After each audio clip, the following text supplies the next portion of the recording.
Bienvenue sur Métabolisme TV, votre source d'informations fiables sur le métabolisme et la santé. Postulez avec succès.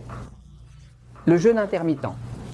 Je suis Franck Suarez, spécialiste de l'obésité et du métabolisme. Je veux vous parler aujourd'hui de comment appliquer avec succès la technique du jeûne intermittent. C'est une technique valable, ce n'est pas un régime, c'est une façon de manger pour obtenir un certain effet métabolique dans le corps. Je vais un instant au tableau pour l'expliquer. Regardez, travaillant avec le métabolisme, après tant d'années, je me suis surtout consacré à comprendre le métabolisme, parce que le métabolisme est ce qui produit l'énergie. L'énergie est ce qui produit le mouvement. Le mouvement est ce que nous appelons la vie, la santé, et ainsi de suite. Travaillant avec des milliers et des milliers de personnes, il y a déjà plus de 200 000 personnes qui ont fréquenté les différents centres Natural Slim que nous avons dans 8 pays. Ils sont à Porto Rico, aux États-Unis, au Mexique, au Costa Rica, au Panama, en Colombie, aux Pays-Bas. Nous avons des services en Espagne et ailleurs. Eh bien, j'ai appris à identifier quels sont les principaux obstacles qu'une personne rencontre pour atteindre ses objectifs.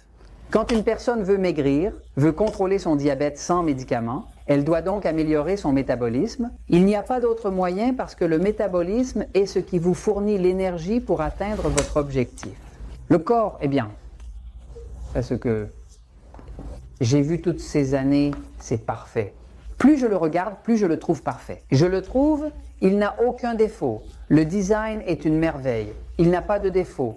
Tout problème qu'il a est toujours d'une manière ou d'une autre lié à cause du manque de connaissance que son propriétaire a. D'accord. Non.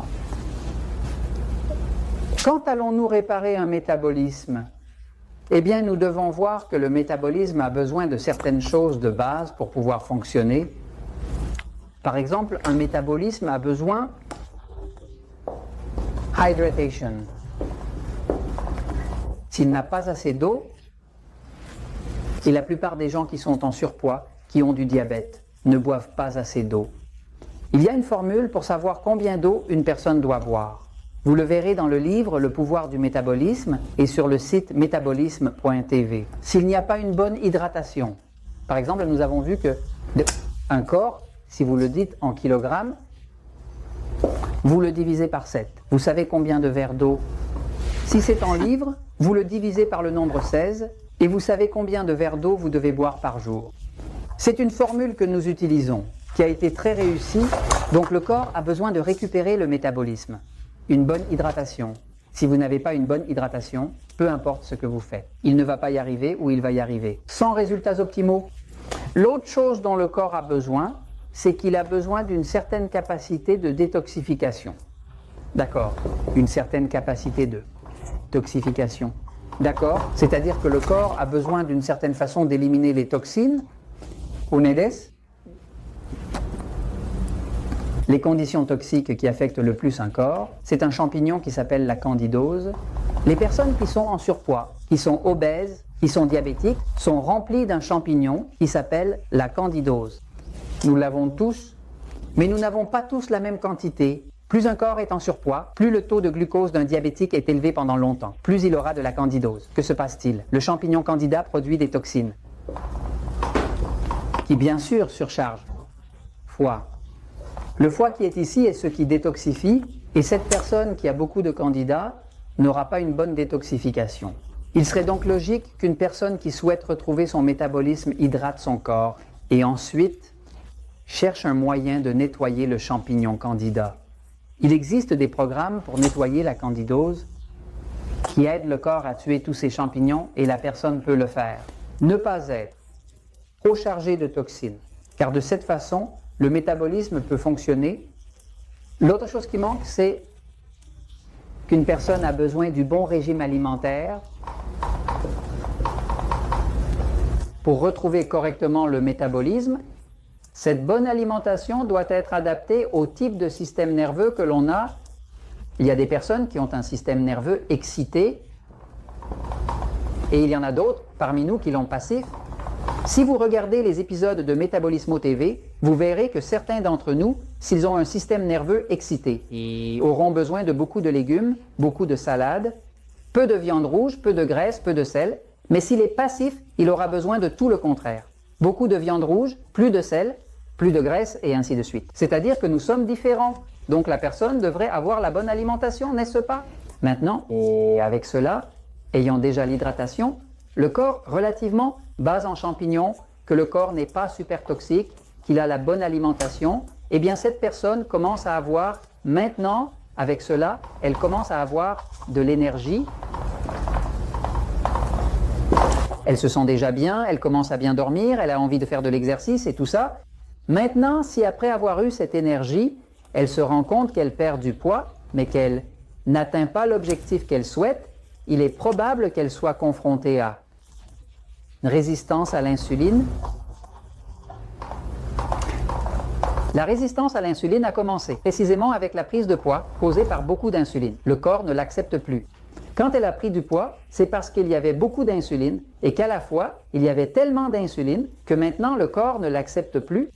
Cela fait que maintenant le corps résiste à libérer la graisse et pour briser cette résistance à l'insuline, la chose la plus efficace est le jeûne intermittent. Faire ce jeûne intermittent, la clé est que la personne, avant de commencer, devrait bien avoir hydraté son corps, nettoyer le corps des champignons, avoir trouvé son alimentation correcte et déjà avoir un niveau d'énergie pour pouvoir faire du jeûne intermittent. Pourquoi? Parce que pendant le jeûne intermittent, vous allez dépendre du fait que le foie vous nourrisse. Car vous ne mangerez pas pendant 14 ou 16 heures d'affilée. Le foie, quand il est en bon état, quand il est en bonne santé et que le corps est assez propre, vous fournit de la nourriture pendant 22 à 24 heures sans aucun problème. Parce que le foie stocke une substance qui s'appelle glycogène. Le glycogène n'est rien d'autre que du glucose stocké.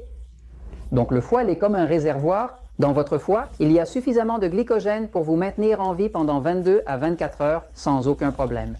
Maintenant, ce foie devrait être préparé. Mais que se passe-t-il? Le corps ne peut pas accumuler de glycogène. Pour remplir son réservoir, si vous ne vous occupez pas, avant de commencer le jeûne intermittent, de supplémenter votre corps avec du magnésium et du potassium. S'il n'y a pas de magnésium et de potassium, ce que vous mangez ne va pas se transformer en glycogène. Si cela ne se transforme pas en glycogène, vous allez avoir faim lorsque vous ferez le jeûne intermittent. La façon de faire un jeûne intermittent, c'est que vous dites « Ok, je vais manger, disons, le soir à 20h, mon dernier repas, et le lendemain, je ne vais pas manger avant que 14 ou 16 heures ne se soient écoulées. 14 heures de 20h à 8h du matin, ça fait 12, il est à 10h à 14h. À 12h de l'après-midi, ça fait 16 heures. Alors je dis, je ne vais pas manger jusqu'à demain à 12h de l'après-midi, d'accord? Eh bien là, vous avez une période de ici à ici, vous avez une période de 16 heures, d'accord? C'est un jeûne intermittent. Que se passe-t-il là? Quand vous ne mangez pas, le corps se rend compte que vous ne mangez pas, et comme il veut survivre, il va commencer à puiser dans le foie le glycogène que vous avez stocké, mais vous aurez autant de glycogène stocké que le magnésium et le potassium que vous lui avez fournis.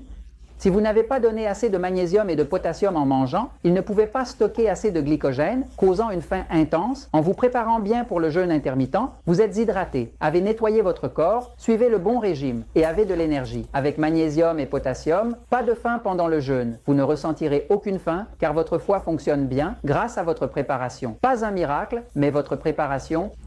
Vous allez vous rendre compte que vous ne ressentirez aucune faim. Vous ne ressentirez aucune faim parce que votre foie fonctionne bien, mais il fonctionne bien parce que vous l'avez préparé. Cela ne s'est pas produit par l'œuvre et la grâce du Saint-Esprit. Cela s'est produit parce que vous avez préparé votre corps. Donc, le jeûne intermittent fonctionne. Mais la façon dont il fonctionne, c'est que vous préparez le corps et ensuite vous lui donnez votre magnésium et votre potassium. Vous faites votre jeûne intermittent et vous verrez que rien ne va se passer. Donc, le jeûne intermittent qui dure 14 à 16 heures sans manger ne provoque aucune faim et pendant ce temps, il est en train de briser. Résistance à l'insuline et c'est la bonne façon de faire le jeûne intermittent. Et je vous en parle parce que la vérité triomphe toujours